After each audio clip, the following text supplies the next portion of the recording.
আসসালামু আলাইকুম viewers, জায়াস cooking studio থেকে আমি ফারজানা আজ আবারও এসেছি আপনাদের মাঝে একটি দারুণ মজাদার রেসিপি নিয়ে। দেখে কি মনে হচ্ছে এটিকে? এটি হচ্ছে ছোট চিংড়ি বা গুড়া চিংড়ি, যেগুলো বাজারে খুব অল্প দামে পাওয়া যায় আর খেতে খুবই মজা। অনেকভাবেই তো খেয়ে থাকি। সাধারণত গুড়া চিংড়িটাকে আমরা বিভিন্ন তরকারিতে একটা সাইড হিসাবে ইউজ করি, একটা অ্যাডিশনাল কিছু যে একটু ফ্লেভার বাড়াবে বা একটু স্বাদ বাড়াবে, যেমন লাউ, ঝিঙ্গা, চিচিঙ্গা এগুলোর সাথে হয়তো ইউজ করি।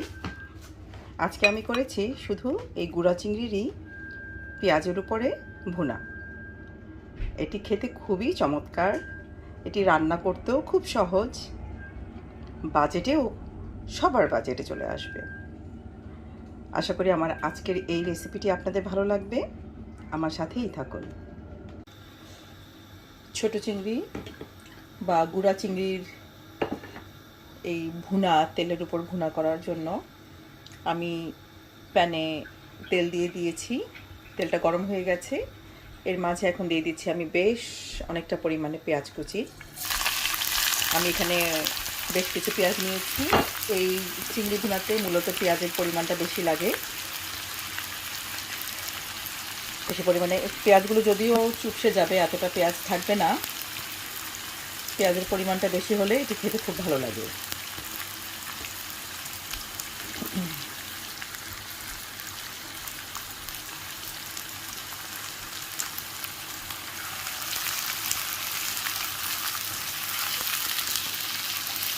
একটু অপেক্ষা করব পেঁয়াজগুলো একটু রং পরিবর্তন হয়ে সামান্য একটু ভাজা হওয়া পর্যন্ত। ব্রাউন করে ভাজতে যাব না, একটু হালকা ভেজে নেব।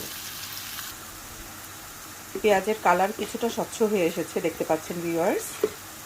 এর মাঝে এখন দিয়ে দিব পরিমাণ মতো হলুদের গুঁড়া। আপনারা আপনাদের চিংড়ি পেঁয়াজের পরিমাণ বুঝে দিবেন।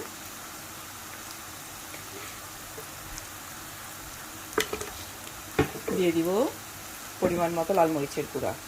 এটাও অবশ্যই আপনাদের পছন্দ অনুযায়ী কম বেশি করে দিবেন।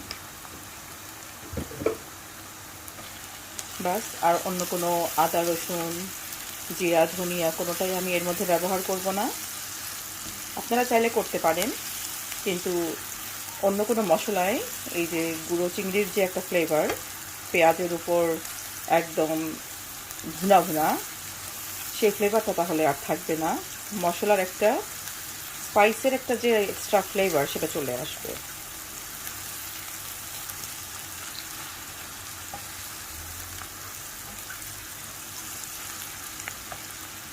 এর মাঝে দিয়ে দিচ্ছি এখন একটি টমেটো, একটু ছোটো ছোটো টুকরো করে নিয়েছি, টমেটো দিয়ে দিলাম। দিয়ে দিব পরিমাণ মতো লবণ।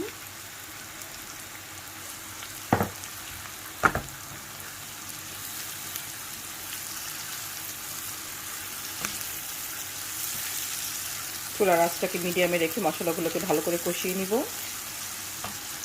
পেঁয়াজ থেকে অনেক পানি বেরোবে, টমেটো থেকেও অনেক পানি বেরোবে। এখন এই মশলা কষানোর এই পর্যায়ে এর মাঝে আমি দিয়ে দিচ্ছি আগে থেকে আমার ধুয়ে পরিষ্কার করে রাখা এই গুঁড়ো চিংড়িগুলোকে।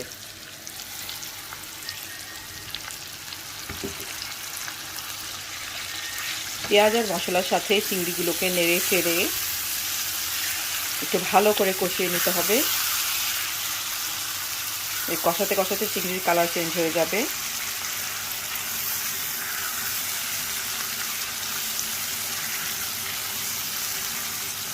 এটা খেতে কিন্তু ভিউয়ার্স অনেক মজা। বড় চিংড়ির টেস্ট একরকম, গুঁড়া চিংড়ির টেস্ট কিন্তু আরেক রকম, খুবই মজা। এটা থাকলে আর কোনো তরকারির দিকে কেউই হাত বাড়াবে না। বাসায় একবার ট্রাই করে দেখবেন। অনেকেই অবশ্যই জানেন, এটা করেছেন, খেয়েছেন। যারা করেননি তাদেরকে বলছি স্পেশালি, এটা বাসায় করে দেখবেন। এটা খেতে যে কি অসাধারণ মজা।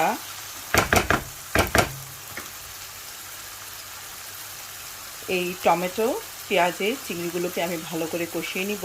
5 থেকে 7 মিনিট। ফিরে আসছি 5 থেকে 7 মিনিট পর। ভিউয়ার্স, ফিরে এলাম কিছুক্ষণ পর। দেখতে পাচ্ছেন পেঁয়াজ থেকে, টমেটো থেকে ভালোই পানি বেরিয়েছে। এই গুঁড়া চিংড়িটা রান্না করতে কোনো অ্যাডিশনাল পানির প্রয়োজন হবে না, এই পানিতেই হয়ে যাবে।